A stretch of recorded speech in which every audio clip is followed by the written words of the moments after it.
سیدنا ابو بکر صدیق رضی اللہ تعالی عنہ کا جو ہجرت کا سفر ہے وہ تو بڑا یادگار ہے اور بڑا خوبصورت ہے، اور اس میں تو انہیں رفاقت میسر ہے اور اس میں تو میں جب وہ ایک ملمح اور واقعہ دیکھتا ہوں کہ حضور ساتھ نکلے ہیں اور آگے سے ایک بندہ آتا ہے اور وہ حضرت سیدنا ابو بکر صدیق کو جانتا ہے، لیکن حضور کیا بات ہے، تو وہ پوچھتا ہے کہ من معاکا یا ابا بکر، آپ کے ساتھ کون ہے؟ تو وہ سوچتے ہیں کہ اگر میں بتاتا ہوں تو اجازت نہیں بتانے کی، اور اگر نہیں بتاتا تو صداقت پہ حرف آتا ہے۔ کیا بات ہے، تو کیا محبت بھرا جملہ کہتے ہیں کہ ھذا ھادٍ یہدنی الی الطریق، یہ ہادی ہیں، مجھے راستہ دکھانا۔ صدیق اپنا سچ بھی بول گئے، کمال ہے، اور بھرم بھی رکھ گئے، دنیا کائنات کے لیے سچ بول دیا۔ بالکل۔ اور پھر جب آپ پہنچ گئے تو بعد میں حضرت سیدہ عائشہ صدیقہ رضی اللہ تعالیٰ عنہ اور باقی خاندان جو ہے وہ کچھ عرصے کے بعد وہ پہنچے، جب سرکار دو عالم صلی اللہ علیہ وسلم مستقر ہو گئے تو پھر آپ تشریف لائیں، اور پھر جب آپ مکہ مکرمہ سے مدینہ تشریف لاتی ہیں تو سرکار دو عالم صلی اللہ، پہلے تو حضرت ابو بکر صدیق کے گھر میں، اور یہ روایات میں بھی ہے کہ آتے ہی سیدنا ابو بکر صدیق بھی بیمار ہوئے اور حضرت سیدہ عائشہ صدیقہ رضی اللہ تعالیٰ عنہ بھی، یثرب کے اندر، کیونکہ پہلے وہ یثرب تھا، تو پھر حضور سے عرض کی گئی کہ یا رسول اللہ، حضرت ابو بکر صدیق کا خاندان جو ہے وہ تو بیمار ہوئے ہیں اور ان کو یہاں کی آب و ہوا راس نہیں آ رہی۔ تو حضور صلی اللہ علیہ وسلم نے خصوصی دعا مانگی اور فرمایا اللہم حبب الینا المدینہ ما حببت مکہ او اشد، فرمایا یا اللہ میرے اور میرے غلاموں کے لیے مدینے کی فضا کو بھی اتنا محبوب بنا دے کہ جیسے یہ مکہ سے پیار کرتے ہیں، او اشد سے مراد ہے کہ مکہ سے بھی بڑھ کے مدینہ سے پیار کریں۔ اچھا حضور، گویا اس خاندان کی برکت سے اور اس کے طفیل مدینہ کو بھی دعائیں ملتی رہیں، اتنی دعائیں جناب ملی، اور وہ بھی اسی خاندان کی برکت سے ملی، حضرت سیدنا عثمان غنی اور حضرت ابو بکر صدیق کا خاندان۔ اور یہاں خاص طور پہ جب مدینے میں پھر آپ ایک رخصتی ہوتی ہے اور حضور کے گھر میں تشریف لاتی ہیں، پھر اس کے بعد جو ایک خاص سبق ہمیں ملتا ہے سیدہ عائشہ صدیقہ کی ازدواجی زندگی سے، وہ یہ ہے کہ سرکار دو عالم صلی اللہ علیہ وسلم نے ایک بہترین معیار عطا فرما دیا اور بہت سی غلط فہمیوں کا ازالہ کر دیا، مفاہیم کی تصحیح کر دی۔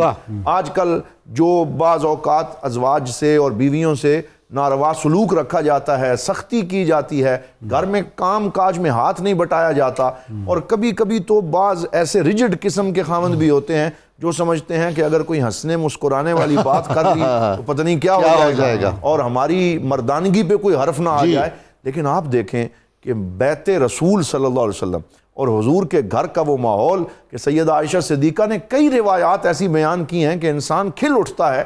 ان میں یہ روایت بھی ہے کہ خیرکم لأہلہ وانا خیرکم لأہلی، تم میں سے سب سے بہترین وہ ہے جو اپنے گھر والوں کے لیے بہترین ہے، اور میں تم میں سے سب سے بہترین ہوں۔ میرا رویہ دیکھو اور اس پہ اپنے رویے کو سیٹ کرو۔ اور اس میں ہم یہ بھی دیکھتے ہیں کہ سیدہ عائشہ صدیقہ رضی اللہ تعالیٰ عنہ کے ساتھ ایک غزوے میں دوڑ لگائی جائے۔ کیا بات ہے، اور یہ بھی ایک میاں بیوی کا جو ایک تعلق ہے، دو بار یہ ہوا۔ اور ایک دفعہ سیدہ عائشہ صدیقہ فرماتی ہیں کیونکہ میں ابھی ایک چست بدن اور اتنا جو ہے وہ زیادہ صحت نہیں تھی، تو اس وقت میں آگے نکل گئی، اور دوسری دفعہ حضور صلی اللہ علیہ وسلم آگے نکلے اور فرمایا ھذہ بتلک، میں نے اس کا بدلہ لے لیا۔ ہنسی مذاق، یہ خوبصورت ماحول، اور اس میں سیدہ عائشہ صدیقہ فرماتی ہیں کہ گھر میں یہ نہیں ہوتا تھا جیسے آج کل بعض لوگ جنہوں نے مذہبی اپنے اوپر ایک ایسا لبادہ اور رکھا ہوتا ہے کہ وہ ہنسنا بھول جاتے ہیں، ان کے چہرے پہ ہر وقت 12 بجے رہتے ہیں۔ وہ حضرت سیدہ عائشہ کی یہ روایت پڑھیں کہ جب سرکار گھر آتے تو تمام کاموں میں میرے ساتھ شریک ہوتے، اور کئی دفعہ ایسے ہوتا کہ کان یقطع اللحم بالسکین، گوشت کاٹنے میں چھری پکڑتے ہیں، کبھی گوشت پکڑتے ہیں، مدد کرتے ہیں، روٹی لگانے میں مدد کرتے ہیں، اور ادھر سے آذان کی آواز آتی ہے تو سب کچھ چھوڑ چھاڑ کے مسجد تشریف لے جاتے ہیں۔ عبادت، روحانیت اور خانگی زندگی کا حسین امتزاج ہمیں سرکار دو عالم صلی اللہ علیہ وسلم کی سیرت میں نظر آتا ہے، اور اس میں آپ ایک بہترین خاوند ہیں۔ اور پھر اس میں یہ بھی دیکھیں کہ جو اعتدال کا درس دیا، سیدہ عائشہ صدیقہ فرماتی ہیں کچھ خواتین آ گئیں اور وہ آ کے اپنے اپنے خاوندوں کے قصے سنانے لگیں، صحیح بخاری میں طویل روایت ہے، اور کسی نے کہا میرے ساتھ تو وہ نازیبا سلوک کرتا ہے، مجھے ڈانٹتا بہت ہے، مجھے ٹائم نہیں دیتا، میرا سارا کھانا کھا جاتا ہے، اور ایک نے کہا جو ذرا ہے، اس نے ابو ذر کی داستان سنائی اور کہا بہت اچھا ہے، بہت ٹائم دینے والا ہے، بڑا خیال رکھنے والا ہے، بڑی تعریف میں زمین و آسمان کے کلابے ملا دیے. جب حضور کو یہ باتیں سنائی، شیئر ہو رہی ہیں کہ آج بیویاں آئی تھیں یہ باتیں کر رہی تھیں، فرمایا ابو ذرا جتنا خیال ام ذرا کا رکھتا تھا نا، اے عائشہ میں اس سے بھی بڑھ کے تیرا خیال رکھنے والا. یہاں تو اس سے بڑھ کے محبت ہے، وارفتگی ہے. اور اس میں پھر سرکار یہ بھی بیان کیا اعتدال میں کہ کچھ مرد آئے اور سیدہ عائشہ صدیقہ رضی اللہ تعالیٰ عنہ سے پردے کے پیچھے حضور کے گھریلو معمول پوچھنے لگے. تو سیدہ عائشہ صدیقہ نے فرمایا کہ کام میں بھی ہاتھ بٹاتے ہیں، گھر میں ٹائم دیتے ہیں.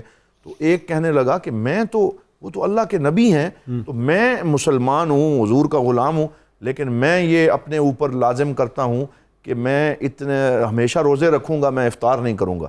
دوسرے نے کہا میں ہمیشہ نماز پڑھوں گا اور رات کو بھی جاگتا رہوں گا، میں نے سونا نہیں ہے. اور ایک نے کہا انی لا اتزوج النساء، میں شادیاں نہیں کروں گا. جب حضور آئے سیدہ عائشہ صدیقہ نے ساری بات بیان کی کہ یہ راہب قسم کے لوگ ہیں جو دنیا سے بالکل قطع تعلق ہیں، تو حضور نے ناپسند فرمایا. سیدہ عائشہ نے یہ بات اور یہ روایت ہم تک پہنچائی کہ حضور نے فرمایا اما انا فانا انام و اصلی و اصوم و افطر و اتزوج النساء. فرمایا میں اللہ کا نبی اور اس کا محبوب ہوں، لیکن میں نماز بھی پڑھتا ہوں، میں آرام بھی کرتا ہوں، میں روزے رکھتا بھی ہوں، میں افطار بھی کرتا ہوں، اور میں ازواج مطہرات اور میں شادیاں کرتا ہوں، نکاح کی سنت کو قائم کرتا ہوں. تو جو درس اعتدال حضور نے عطا فرمایا ہے اس کو بھی حضور صلی اللہ علیہ وسلم سے لے کر امت تک پہنچانے والی حضرت سیدہ عائشہ صدیقہ رضی اللہ بات تعالیٰ. فرمائی کہ جی کوئی انصاری لڑکی آتی تھی حضرت سیدہ، پھر آپ نے شادی کی تو رسول اللہ صلی اللہ علیہ وسلم نے فرمایا کہ انصار پسند کرتے ہیں تھوڑا بہت یہ گیت گانا. اچھا ہاں بالکل. رونق ملا. اس میں 2-3 روایات ہیں. کیا بات ہے. ایک تو وہ ہیں کہ وہ سہیلیاں آتی تھیں اور وہ آ کے کچھ نغمے عرب کے پڑھتی تھی، اور کبھی کبھی کوئی دف وغیرہ بھی ہوتا تھا. تو ایک دن حضرت ابوبکر صدیق آئے، وہ پڑھتی رہیں. حضرت عثمان غنی آئے، وہ پڑھتی رہیں. حضرت فاروق اعظم آئے تو وہ بالکل چپ ہو گئیں، اور آپ نے بھی جلالی نظروں سے دیکھا کہ حضور کی بارگاہ میں کیا فرمایا، یا عمر دعہو یا عمر، اے عمر ان کو پڑھ لینے دو، ان لکل قوم عیدا فہذا عیدہم. سبحان اللہ. عید ہوتی. اور پھر وہ دیکھیے کہ حبشی آتے ہیں عید کے دن رقص کرتے ہیں، محمد عبد صالح، حضور کی محبت میں تلواروں کا. اور سیدہ عائشہ صدیقہ کو حضور فرماتے ہیں آؤ میرے پیچھے کھڑے ہو نظارہ دیکھو. یعنی اتنا انٹرٹین کروانا اور اپنی زوجہ کو باہر لے جانا، کچھ مناظر دکھانا، یہ سارا وہ فطرتی اسلام کا ہمیں نظر آتا ہے. اور پھر فرماتی ہیں اما شبیتی یا عائشہ، اے عائشہ سیر ہو گئی ہو یا ابھی اور دیکھنا ہے؟ کہتی ہیں نہیں میں نے ابھی اور دیکھنا ہے. تو اپنے اونٹ سے پردے کے عالم میں وہ منظر بھی دکھائے جا رہے ہیں، عید بھی ہے، سرور بھی ہے، وہ سارے مناظر ہمیں وہاں. سبحان اللہ. ڈاکٹر صاحب کیا ایک مثالی ازدواجی زندگی ہے. اگر ہم اس نمونے کو سامنے رکھیں تو ہماری ازدواجی خاندانی زندگی مثالی بھی ہو اور عبادت بھی ہو، دونوں باتیں اس میں آ جائیں.